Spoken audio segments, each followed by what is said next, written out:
예배에 오신 여러분들 환영합니다. 우리 옆 사람들과 인사할까요? 사랑합니다. 축복합니다. 예, 오늘 예배 못 오신 분들도 있는데 사랑합니다. 축복합니다. 예, 오늘 말씀의 제목이 원대로 먹이신 예수님입니다. 예수님은 우리가 원하는 그 이상으로 풍족하게 먹여주시는 주님이십니다. 오늘 예배를 통해서도 풍족한 은혜를 덧입을 수 있기를 기도합니다. 요절 말씀 11절입니다. 6장 11절 같이 읽고 제가 기도하고 시작하겠습니다. 시작. 예수께서 떡을 가져 축사하신 후에 앉아있는 자들에게 나눠주시고 물고기도 그렇게 그들의 원대로 주시니라. 고마우신 하나님, 우리의 정말 필요한 것을 원대로 채워주시는 풍성한 주님을 인하여 감사를 드립니다. 이 시간 참 예배에 나온 저희들에게 주님의 풍성한 은혜를 덧입혀 주시기를 기도합니다. 또 이 풍성한 은혜를 덧입기 위해서 저희들이 필요한 게 무엇인가 말씀을 통해 깊이 배우고 붙드는 시간 될 수 있도록 인도하여 주시옵소서. 감사하고 주 예수 그리스도의 이름으로 기도하였습니다. 아멘. 요즘 TV나 온라인에서는 먹방이 아주 큰 인기를 모으고 있습니다. 먹방계 스타로 가장 잘 알려진 사람이 여기 사진에 보이죠? 이 사람 누군지 아세요? 우리 젊은이들은 잘 아네요. 우리 나이 드신 분들은 잘 모르는데 올해 나이 25살, 본명은 박정원이라고 하고 이제 찌양이라고 잘 알려져 있죠. 그의 키는 161cm밖에 안 됩니다. 하영자매님 몇 cm죠? 그러니까 좀 비슷한 체구에 또 몸무게도 48kg밖에 되지 않습니다. 근데 먹는 양이 아주 엄청납니다. 라면을 15개를 한꺼번에 18개를 한꺼번에 이렇게 먹었고 밥상만한 대왕 돈가스도 18분 만에 먹어치웠습니다. 그러고도 배가 부르지 않는다고 뭐 이렇게 더 먹을 게 없냐고 이렇게 말할 정도였습니다. 이런 그녀의 먹방을 보기 위해 사람들이 몰려들어서 유튜브 구독자가 무려 300만 명이나 되었습니다. SNS 통계 분석 사이트인 녹스 인플루언서라는 데서 발표한 것에 따르면은 그녀의 한 달 수입이 무려 1억 6,200만 원에서 2억 8천만 원, 약 3억까지 될 것이라고 추정을 하고 있습니다. 먹기만 잘해도 이렇게 돈을 법니다.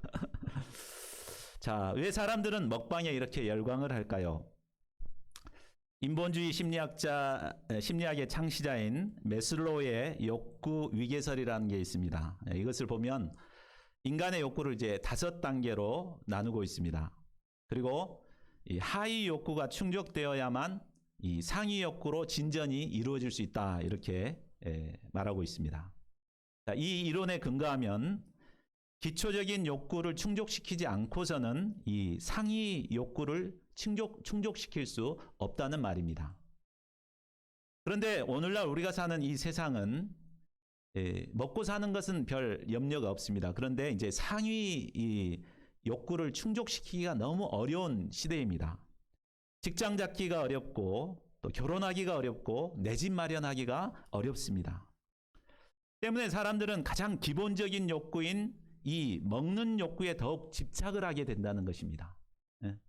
좀 이해가 가십니까? 그래서 어떻게 하면 잘 먹을 수 있을까? 어떻게 하면 맛있게 먹을 수 있을까? 어떻게 하면 풍성하게 먹을 수 있을까? 이런 데 관심을 갖다 보니까 이런 먹방 프로그램에 사람들이 많이 몰리고 열광을 한다는 것입니다. 자, 그런데 오늘 본문을 보면 우리의 이 먹는 문제는 예수님께서도 아주 깊은 관심을 갖는 문제임을 알 수 있습니다. 예수님은 예수님께 나온 수많은 무리들을 아주 배불리 먹이시기를 작정하셨습니다. 그리고 그들의 원대로 아주 풍성하게 먹고 남는 역사가 있게 그들을 먹이셨습니다. 자, 그렇다면 예수님께서 구체적으로 어떤 방법으로 그런 무리들을 먹여주십니까? 오늘 말씀을 통해서 그 비결을 배우고 이 시대 배고픈 무리들을 풍성히 먹이는 저희 모두가 되기를 기도합니다. 파트 1, 무리를 먹이기로 작정하신 예수님. 1절에서 5절 상반절 또 6절 상반절입니다. 자, 1, 2절을 보십시오. 안식일에 38년 된 병자를 고치시고 얼마 지난 후였습니다. 다시 갈릴리 지역으로 돌아오신 예수님은 제자들과 함께 디베랴 갈릴리 바다 건너편으로 건너가셨습니다. 그러자 이 소식을 들은 무리들은 큰 무리를 이루어서 예수님을 따랐습니다. 그들이 예수님을 따르는 이유는 예수님께서 병자들에게 행하시는 표적을 보았기 때문입니다. 당시 종교 지도자들은 병자들을 죄인 취급하면서 아주 하찮게 여겼습니다. 그래서 지난주 말씀에 보면 38년 된 병자가 나왔는데 안식일에 상을 들고 갔다는 그것 때문에 그를 아주 다그치고 문제 삼았습니다. 그런데 예수님은 어떠셨습니까? 자신이 문제될 것을 뻔히 알면서도 자신의 생명을 들여서 그 병자를 고쳐주셨습니다. 이 예수님의 모습에 감동을 받은 무리들은 예수님께서 자신의 이 절박한 인생 문제도 해결해 주실 것을 기대하고 예수님을 따른 것입니다. 4절을 보면 유대인의 명절인 유월절이 가까운 때였습니다. 자, 유월절은 이스라엘에 있어서 가장 중요한 명절입니다. 애굽의 노예 생활에서 자유함을 얻은 아주 가장 큰 명절입니다. 때문에 이 성인이라면 누구나가 다 이제 예루살렘으로 가야 됩니다. 예루살렘에 올라가서 그곳에서 이제 명절을 다 지내고 이렇게 돌아와야 됩니다. 그러므로 그 기간은, 지금의 이 기간은 여행을 준비해야 되는 아주 바쁘고 중요한 시기였습니다. 그럼에도 그들은 모든 일을 뒤로하고 예수님을 따라왔습니다. 그만큼 그들은 예수님을 만나 자신의 절박한 인생 문제를 해결받고자 하는 것을 가장 우선적으로 생각했습니다. 자, 3절과 5절 상반절을 보십시오. 예수님은 산에 오르사 제자들과 함께 앉아 무리들이 오는 것을 보셨습니다. 사람들은 큰 무리를 이루어서 예수님께로 다가왔습니다. 10절 하반절을 보면 그 수가 5,000명이라고 했습니다. 근데 다른 복음서를 참고해 보면 남자만, 그것도 아주 장정들만 5,000명입니다. 그러면 어린이, 여자, 또 노인들 다 포함을 한다면 한 2만 명 정도 되는 큰 무리였을 것입니다. 예수님은 눈을 들어 큰 무리가 자기에게로 다가오는 것을 보셨습니다. 그들을 보시는 예수님의 마음이 어떠했을까요? 마태복음 11장 14절과 마가복음 6장 35절을 보면 예수님의 마음이 잘 기록되어 있습니다. 그 무리들을 보신 예수님은 그들이 목자 없는 양 같음을 인하여 불쌍히 여기셨습니다. 당시 종교 지도자들은 양들의 안위에는 전혀 관심이 없었고 오로지 자신들의 교권 유지를 위해 양들을 율법으로 얽어매었습니다. 무리들은 이런 거짓 목자들 밑에서 유리 방황했습니다. 그러다가 예수님을 통해 참 목자의 모습을 발견하고 모든 일을 제쳐놓고 예수님께로 나온 것입니다. 예수님께서는 참 목자를 찾아 나오는 방황하는 양들을 볼 때 불쌍히 여기셨습니다. 그리고 마태복음에서는 무리를 불쌍히 여기신 예수님께서 그들의 병을 고쳐주셨다고 말씀하고 있습니다. 또 마가복음에서는 여러 가지로 가르치셨다고 기록하고 있습니다. 그런데 요한복음에서는 이런 모든 것을 생략하고 곧바로 먹이시는 내용을 기록하고 있습니다. 자, 6절 상반절을 보면 예수님은 친히 어떻게 하실지를 아셨다라고 기록하고 있습니다.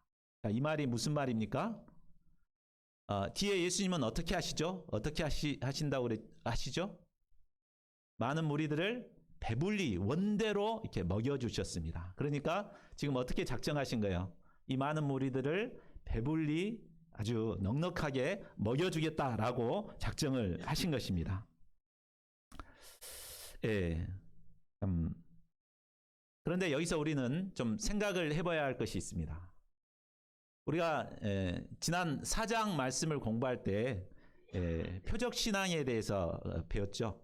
표적을 보고 예수님을 따르는 것은 아주 잘못된 신앙인 것을 우리가 배웠습니다. 그래서 예수님께서도 갈릴리 사람들이 표적을 보고 이렇게 자신을 따르니까 피해서 가나로 가셨습니다.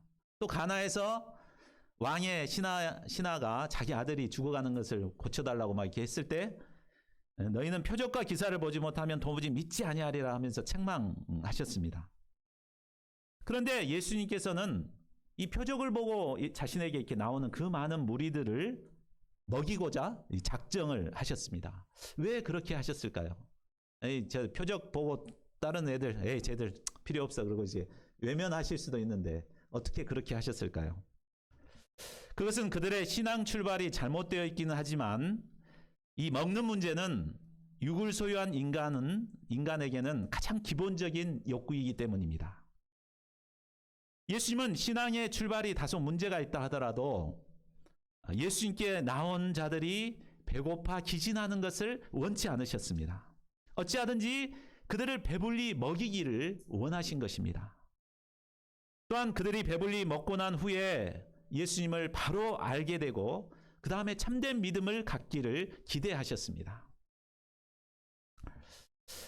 목자는 양들이 비록 신앙적으로 어리고 부족하더라도 그들의 먹는 문제를 도와줘야 합니다. 괜히 그들 해봤자 도움이 안 돼 이렇게 생각해서는 안 됩니다. 젊은 청년들은 밥을 먹고 돌아서면 금방 배가 고픕니다. 이런 청년들이 배고프지 않도록 우리는 챙겨줘야 합니다. 그래서 우리 교회 식당에 가보면 항상 먹을 것이 있습니다. 쌀도 있고 라면도 있고 또 냉장고를 열어보면 다 먹을 것이 있습니다. 또한 목자는 양들의 먹는 문제를 책임져 줄 뿐만 아니라 전공 문제, 직장 문제, 결혼 문제, 가정 문제까지 세심하게 돌보아줘야 합니다. 제가 개인적으로 도왔던 양들이 모두 안정된 직장을 잡고 있는 것에 저는 항상 감사를 하고 있습니다. 그동안 제가 여러 양들을 도왔는데 모두가 다 안정된 직장을 갖고 있습니다. 그 중에는 국민은행 지점장도 있습니다. 또 100명이 넘는 교회에 담임을 하고 있는 목사님도 있고 또 영어 교사도 있고 또 2명의 공무원이 있는데 한 공무원은 얼마 전에 계장으로 승진했다고 했습니다. 또한 저희 교회에서 공부했던 학생들이 매년 임용고사에 합격해서 저희 교회에 온 학생들은 100% 합격을 하고 있습니다. 그런데 안타깝게도 이 자리에 그분들은 계시지 않습니다. 이런 생각을 하면은 참 우리가 헛고생한 거 아닌가 이런 생각 들 수 있습니다. 그러나 오늘 말씀을 통해 볼 때 이건 헛고생이 아닙니다. 예수님께서도 작정하시고 배불리 먹여주신 것을 볼 수 있습니다. 정말 지금은 모르더라도 언젠가 그분들은 다 그 하나님의 은혜, 예수님의 은혜를 깨닫고 예수님께로 돌아올 것입니다. 우리가 이 기대를 가지고 계속해서 양들에게 먹이는 역사를 이루어가야 되겠습니다. 참 그렇다면 양들을 배불리 먹이기 위해서 우리에게 필요한 것은 무엇일까요? 자, 파트 2, 오병이어를 축사하신 예수님, 5절에서 13절 말씀입니다. 예수님께서는 정작 양들의 먹는 문제를 해결해 주시고자 작정하셨지만 문제는 제자들에게 있었습니다. 예수님은 먹이려고 했는데 제자들의 마음은 어땠는가? 복음서를 참고해 보면 제자들은 어떻게 하죠? 두루 촌에 보내가지고 자기 먹는 문제 자기가 책임지도록 그냥 돌려보내자 이렇게 했습니다. 그게 바로 제자들의 마음이었습니다. 이것이 바로 일반적인 사람들의 생각인 것 같습니다. 자기 문제 자기가 책임져야지 뭐 남이 도와줄 필요가 있냐. 이것이 이제 일반적인 생각이죠. 그러나 목자는 그렇게 생각해서는 안 됩니다. 양의 문제를 내 문제로 생각하고 어찌하든지 이렇게 도와주고자 해야 합니다. 자, 이런 잘못된 생각을 가진 제자들을 예수님께서는 훈련하고자 작정하셨습니다. 자, 5절 하반절을 보십시오. 자, 예수님께서는 특별히 이제 빌립에게 초점을 맞춰서 한 가지 질문을 하십니다. 우리가 어디서 떡을 사서 이 사람들을 먹이겠느냐? 우리 얼마 전 중간고사 시험들 다 보셨죠? 이 시험을 통해서 그의 문제가 무엇인가를 정확하게 드러내고자 예수님께서는 이런 질문을 하셨습니다. 자, 이 질문은 예수님께서 이제 반드시 이제 이들을 먹이긴 먹여야 되겠는데 과연 어디서 떡을 사서 먹일 수 있겠냐, 이제 이렇게 질문하신 것입니다. 자, 이 질문에서 우리가 눈여겨봐야 할 것은 우리가라는 주어입니다. 자, 우리 속에는 누가 포함되어 있죠? 제자들만 너희가가 아니라 우리가, 그러면 예수님도 포함이 되어 있죠. 그러니까 예수님과 우리가 함께 어떻게 제자들을 먹일 것인가, 이걸 이제 물어본 것입니다. 양무리들을 먹이는 일은 제자들만으로는 불가능한 일입니다. 그러나 예수님이 함께 하시기 때문에 제자들은 양무리들을 먹일 수 있습니다. 그런데 문제는 어디서 떡을 사서 먹일 것인가라는 문제가 남습니다. 자, 여기서 예수님이 질문하시는 어디서라는 단어는 헬라어 원문에 보면 포덴으로 나와 있는데, 이것은 어떤 장소를 의미하기도 하지만 어디로부터, 어떤 조건으로부터라는 뜻입니다. 또한 사다라고 해석한 아고라조도 대가를 지불하다라는 폭넓은 뜻으로 가지고 있습니다. 그러니까 예수님이 우리를 샀다 그러잖아요. 핏값으로 샀다. 이것은 예수님의 희생을 통해서 우리를 산 것을 이렇게 의미하죠. 그것도 이제 아고라조로 쓰여 있습니다.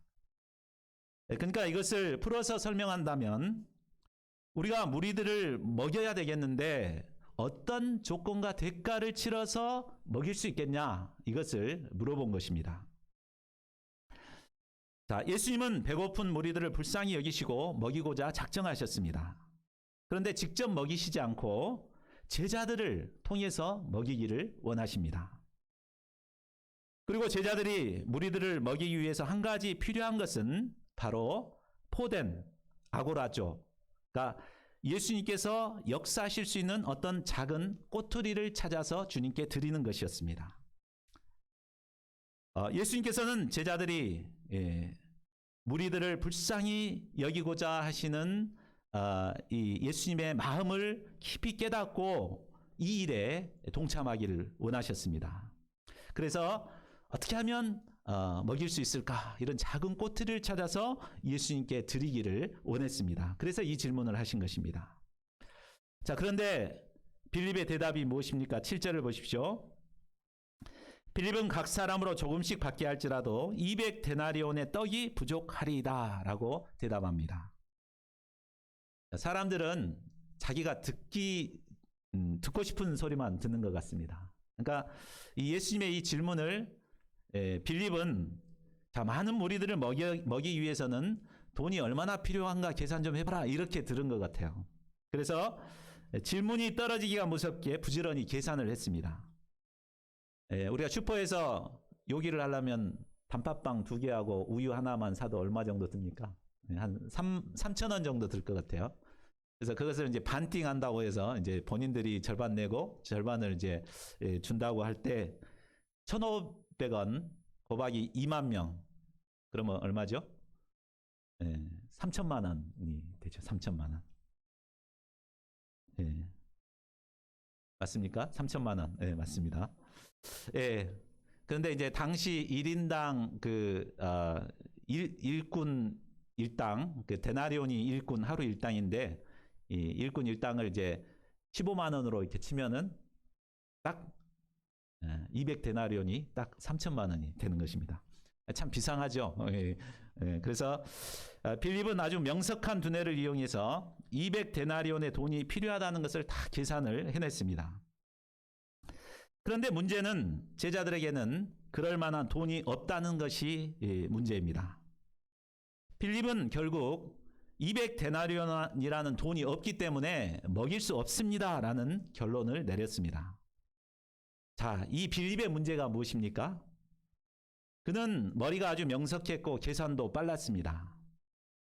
그는 자신에게 없는 200데나리온을 계산해 내었지만 정작 자신들이 가지고 있는 가장 귀중한 것을 알지 못했습니다. 가장 귀중한 게 뭐죠? 예수님이죠.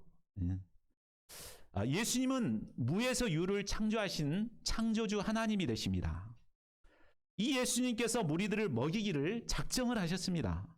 그리고 우리가 무엇을 꼬투리로 이들을 먹일 것인가를 물어보셨습니다. 자, 예수님이 작정하셨고 예수님이 먹이려고 하시는데 뭐가 필요합니까?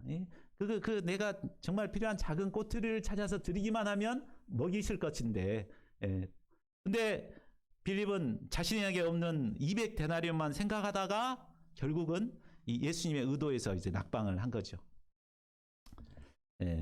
결국 자신이 예수님께 대한 믿음이 없다는 것을 이제 드러낼 수밖에 없었습니다. 자, 그런데 8절과 9절을 보십시오. 빌립이 부정적인 말을 하고 있을 때 시몬 베드로의 형제 안드레가 한 어린아이를 데리고 예수님께 나와 말합니다. 여기 한 어린아이가 있어 보리떡 5개와 물고기 2마리를 가지고 있나이다. 그러나 그것이 이 많은 사람에게 얼마나 되겠사옵나이까. 그는 직접 예수님의 질문을 받지는 않았지만 예수님의 질문의 의도를 정확하게 꿰뚫고 있었습니다. 그래서 빌립이 돈을 계산하고 있는 사이에 그는 예수님이 무리들을 먹일 수 있는 어떤 꼬투리가 없겠는가를 찾아보았습니다. 자신의 호주머니를 뒤져봤지만 먼지밖에 나오지 않았습니다. 다른 제자들도 마찬가지였습니다. 그러나 포기하지 않았습니다. 무리들 사이를 다니면서 예수님께서 무리들을 먹일 어떤 꼬투리가 없겠는가를 찾아다녔습니다. 그러다가 한 어린아이가 가슴에 도시락을 품고 있는 것을 발견했습니다. 열어보니 보리떡 5개와 물고기 2마리가 들어있었습니다. 그것은 참으로 위대한 발견이었습니다. 안드레는 그 어린아이를 달래서 예수님께로 데리고 왔습니다. 그리고 예수님께 아이가 가지고 있던 보리떡 5개와 물고기 2마리를 드렸습니다. 그러면서 말합니다. 그러나 그것이 이 많은 사람에게 얼마나 되겠사옵나이까. 자, 오병이어는 안드레가 보기에도 너무나 초라하고 볼품이 없는 것이었습니다. 사람들은 보통 이처럼 하찮은 것은 무시하는 경향이 있습니다.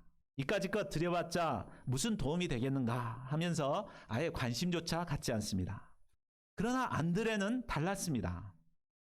그가 보기에도 초라하고 볼품없는 오병이었습니다. 그러나 예수님이라면 그 꼬투리로 뭔가 놀라운 일을 이루실 것을 기대했습니다. 믿음이란 이처럼 나에게 있는 작은 꼬투리를 찾아내서 기대감을 가지고 주님께 드리는 것입니다. 예수님이라면 이걸 통해서 뭔가 이루실 것이다. 이것이 바로 믿음입니다. 이때 어떤 놀라운 일이 일어납니까? 10절, 11절을 보십시오. 예수님은 안드레가 가져온 오병이어를 받으시고 무리들을 먹이고자 사람들을 잔디에 앉게 하십니다. 그리고 안드레의 오병이어를 들고 축사하셨습니다. 축사하셨다는 것은 하나님께 감사 기도를 드리셨다는 말입니다. 예수님께서는 안드레가 보기에도 보잘것 없었던 오병이어를 기쁘게 받으시고 감사하셨습니다. 예수님께서는 비록 초라해 보일지라도 우리가 믿음으로 드린 모든 진심을 하나도 땅에 떨어뜨리지 않으십니다. 다 받으시고 축사하시는 분이십니다. 보잘것없는 오병이어가 예수님의 손에 들어갔을 때 놀라운 일이 일어났습니다. 기도를 마치신 예수님은 앉아있는 사람들에게 떡과 물고기를 나누어 주기 시작하셨습니다. 그러자 예수님의 손에서 끊임없이 떡과 물고기가 창조되어 나왔습니다. 예수님은 무리들이 원하는 대로 물고기와 떡을 만들어 주셨습니다. 우리들은 참으로 오랜만에 원대로 배불리 먹을 수 있었습니다. 예수님이 우리를 먹이실 때 겨우 시장기만 면하도록 먹이시는 분이 결코 아니십니다. 후히 되어 누르고 흔들어 넘치도록 안겨주십니다. 예수님께 나왔던 무리들은 예수님이 먹이심으로 오랜만에 원대로 배불리 먹을 수 있었습니다. 예수님께서는 어린아이 한 끼 도시락으로 2만 명이나 되는 많은 무리들을 원대로 먹이시고 12바구니나 가득 차게 남게 하셨습니다. 역사적으로 볼 때 예수님께 나온 개인과 나라와 민족은 모두가 가난에서 벗어남으로 풍요함을 누리게 되었습니다. 우리나라도 복음을 영접했기 때문에 일제강점기와 전쟁의 폐허 속에서 오늘날 경제대국으로 성장할 수 있었습니다. 우리나라가 이처럼 성장하고 발전하게 된 것도 안드레와 같은 믿음의 사람들이 오병이어를 찾아 주님께 드린 결과였습니다. 올해는 저희 UBF가 시작된 지 60회를 맞는 해입니다. 1961년 무슨 일이 일어났죠? 5.16 군사혁명이 일어났죠. 그 전에 이제 6.25도 일어나고, 이렇게. 참, 그때 한국은 세계에서 가장 못 사는 나라 중에 하나였습니다. 그래서 필리핀에게 원조를 받던 그런 나라였습니다. 지금의 미얀마처럼 5.16 군사 쿠데타로 캠퍼스 지성인들은 꿈과 비전도 없이 방황하고 있었습니다. 이때 미국 남장로교에서 파송되신 사라베리 선교사님과 또 신학대학을 졸업하신 이사무엘 선교사님이 이런 캠퍼스를 바라보고 간절히 기도하셨습니다. 넘겨주실래요? 다음 이 군사혁명 시대고 이분들입니다. 사라베리 선교사님하고 이제 이사무엘 선교사님. 이분들이 참 이 캠퍼스를 바라보면서 간절히 기도하시고 이들에게 참 말씀을 공급해야 되겠다 싶어가지고 시간을 내서 1:1 말씀 공부를 해주었습니다. 그래서 계속해서 저희 모임을 통해서 1:1 말씀 공부를 공급할 때 우리나라를 먹일 뿐만 아니라 전 세계 캠퍼스 영혼들을 먹이는 역사를 이루고 있습니다.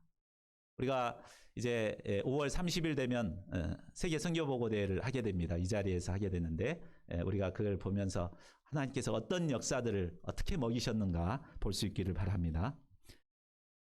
자, 오늘날은 코로나19로 인해 캠퍼스 양들을 먹이기 어려운 상황입니다. 그러나 예수님께서는 어찌하든지 이들을 먹이기를 원하십니다. 우리를 통해 먹이기를 원하십니다. 그리고 우리에게 질문하십니다. 우리가 어디서 떡을 사서 이 사람들을 먹이겠느냐? 우리에게는 200데나리온은 없습니다. 그러나 오병이어는 누구에게나 있습니다. 시간에 오병이어가 있습니다. 우리가 하루 중에 헛되이 보낸 시간들이 얼마나 많습니까? 유튜브 보고 헛생각하고 이렇게 보내는 시간들 얼마나 많습니까? 이것을 찾아서 주님께 기도의 오병이어로 들으십시오. 신방의 오병이어로 들으십시오.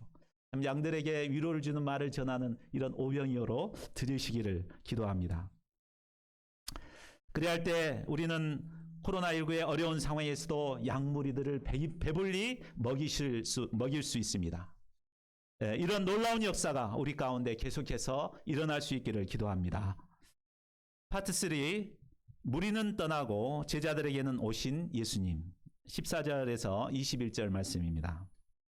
자, 14절, 15절을 보십시오. 예수님이 주신 떡과 물고기로 배가 부른 사람들은 예수님께서 행하신 표적을 보고 말했습니다. 이는 참으로 세상에 오실 그 선지자라. 자, 그들이 말하는 선지자는 바로 구약에 나오는 모세와 같은 선지자를 말합니다. 모세는 어떤 사람이었습니까? 이스라엘 백성들을 광야에서 만나를 배불리 먹였던 지도자였습니다. 그들은 예수님이 이 모세처럼 그들을 평생 먹여주어서 배고픔 없게 살게 해주기를 기대했습니다. 그래서 예수님을 억지로 붙들어서 임금을 삼고자 했습니다. 자, 이들의 신앙을 우리가 어떻게 평가해야 될까요? 자, 그들의 겉모습만 보면 너무나 신앙적인 모습입니다. 그렇습니다. 그들은 유월절 명절을 앞둔 상황에서도 예수님을 찾아서 그 먼 길을 예수님을 만나기 위해서 왔습니다. 예수님이 가르치신 말씀도 듣고 예수님께서 주신 떡도 배불리 먹었습니다. 그리고 예수님을 선지자로 영접하고 지금은 왕으로까지 모시고자 합니다. 이런 그들의 모습을 보면 무척 믿음이 있고 영적인 사람들 같습니다. 그러나 그들이 이렇게 한 것은 예수님을 왕으로 모시고 예수님의 다스림을 받기 위함이 아니었습니다. 예수님을 통해서 자신의 기본적인 욕구인 먹을 것을 충족받기 위함이었습니다. 마치 예수님을 도깨비 방망이처럼 생각하고 두들면 원하는 것이 나오는 그런 분으로 옆에 끼고 살기를 원한 것입니다. 이것이 바로 표적신앙이요 기복신앙입니다. 자, 혹시 오늘날 우리가 이런 모습으로 예수님을 따르고 있지 않는가 돌아볼 수 있기를 기도합니다. 예수님께서는 울밑에 선 봉숭아처럼 처량한 우리나라 백성들을 불쌍히 여기시고 이처럼 풍요한 축복을 주셨습니다. 우리나라는 주님의 축복으로 기독교 선진국가가 되었고 세계 10위권에 들어가는 경제대국을 이루었습니다.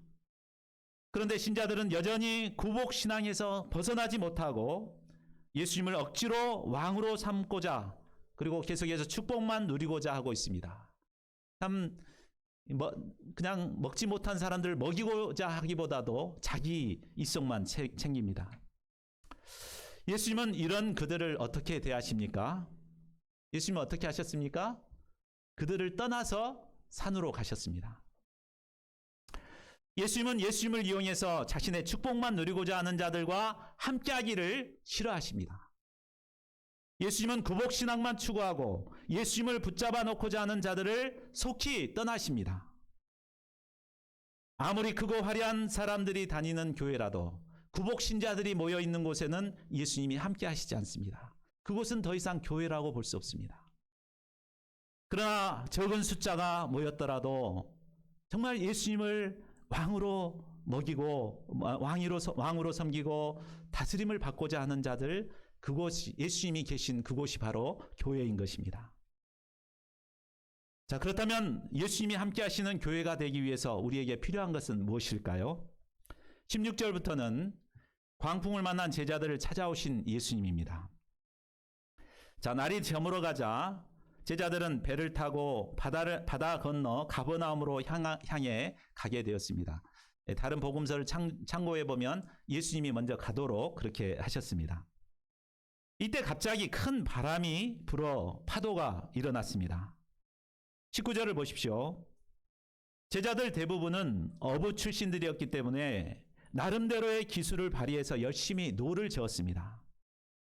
그러나 그들이 밤새워 노를 저어간 거리는 고작 10여리 곧 4에서 5km 정도였습니다. 갈릴리 바다가 좁은 곳이 한 11km 정도 되니까 그들은 딱 가운데 이제 묶여가지고 오도 가도 못하는 그런 상황이 되었습니다. 결국 어부로서의 기술도 한계를 보였고 그들은 두려움에 사로잡힐 수밖에 없었습니다. 자, 우리가 아까 그 무리들과 제자들을 한번 비교해 보십시오. 이 제자들은 그동안 무리들을 섬기느라고 정말 고생만 했습니다. 그 많은 사람들을 먹이는데 뒤치다거리 해주고 또 남은 거 다 모아가지고 이렇게 설거지도 다 하고 그랬습니다. 또 잠시 쉴 틈도 없이 예수님의 지시에 따라서 배를 타고 건너편으로 가야 했습니다. 그러다 거센 풍랑을 만나게 되고 이제는 죽을 지경에 이르게 되었습니다. 자, 이런 제자들의 모습을 본다면 참 안 됐다는 생각이 듭니다. 차라리 무리들이 더 낫다 이런 생각 들죠. 지금 무리들은 배부르고 배 따뜻하게 하면서 집에서 따뜻한 데서 이제 잠자고 있을 텐데 이 생고생을 하고 있는 것입니다. 자, 그러나 정말 제자들이 무리들에 비해서 이렇게 참 무리들을 부러워할 만큼 이런 상황입니까? 자, 중요한 것은 예수님이 이런 제자들을 깊이 관심을 갖고 이 위험에 처한 제자들을 도우러 오셨다는 것입니다. 예수님은 양무리를 섬기는 제자들이 위험에 처할 때 그냥 내버려 두지 않으십니다. 무리들을 떠나셨던 예수님은 위험에 처한 제자들을 돕기 위해 거친 바다를 뚫고 달려오셨습니다. 제자들은 처음에는 겁에 질려 예수님이 유령인 줄 알았습니다. 그러나 예수님은 내니 두려워 말라 이렇게 말씀하셨습니다. 그 음성을 듣고 제자들은 예수님이신 것을 깨닫고 예수님을 배로 영접해 드립니다. 예수님께서 그들과 함께하자 광풍은 잠잠해졌습니다. 그리고 예수님이 함께 하시기 때문에 이제 안전하게 원하는 항구로 무사히 이룰 수 있었습니다. 자, 우리가 예수님을 따르며 인생의 항해를 하다 보면 자칫 예수님을 놓쳐버리는 경우가 있습니다. 인생의 항해에서 예수님을 잃게 되면 반드시 어두움이 찾아오게 됩니다. 그 다음에는 바람과 파도가 일어납니다. 그런데 분명한 것은 우리를 삼켜버릴 것 같은 광풍이 찾아온다 할지라도 예수님은 반드시 광풍을 뚫고 우리를 찾아오신다는 것입니다. 우리는 광풍 가운데서 우리를 찾아오신 예수님을 발견해야 합니다. 예수님의 음성을 듣고 영접하여 배로 모셔드려야 합니다.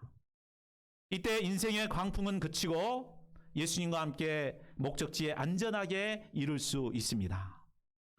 이처럼 예수님과 함께 인생의 항해를 하는 자가 진정으로 복받은 자입니다. 저희 모두가 이런 복된 자들이 될 수 있기를 간절히 기도합니다. 자, 말씀을 맺겠습니다. 그러니까 찌양의 말로 이야기를 시작했는데 찌양의 이야기로 마무리하겠습니다. 유튜브 먹방으로 많은 부와 명예를 얻게 된 찌양이 얼마 전 자신의 이름을 딴 가게를 냈습니다. 박정원인데 정원 분식이라고 가게를 오픈했습니다. 푸짐하게 많은 음식을 먹는 그녀의 이미지를 생각할 때 손님들은 당연히 이곳은 푸짐하게 음식을 줄 것이다 이런 기대감을 갖고 이 분식점을 찾았습니다. 근데 나온 음식을 보니 가격대에 비해서 형편없이 초라한 음식들이 나왔다고 합니다. 이 분식집이 아닙니다. 가격을 보면은 떡볶이가 9,000원이 나옵니다. 근데 나온 게 이제 이러니까 얼마나 실망을 했겠습니까? 자, 저는 이 이야기를 들으면서 우리도 찌양과 같은 이런 문제에 빠질 수 있다는 생각을 하게 됐습니다. 예수님께서는 과거 영적으로 배고파 방황하던 우리를 부족함 없이 풍성하게 배불리 먹여주셨습니다. 그런데 정작 우리가 먹여야 할 양들을 먹이는 데는 너무나 인색한 모습으로 있지는 않는가 돌아봅니다. 빌립처럼 우리에게 없는 것만 생각하면서 아예 먹일 생각도 않기가 쉽습니다. 우리가 가진 오병이어는 누구에게나 있습니다. 예수님께서는 그 오병이어를 찾아 주님께 드리기를 원하십니다. 우리가 이 오병이어를 찾아 주님께 드릴 때 주님은 그것을 꼬투리로 많은 무리를 먹이십니다.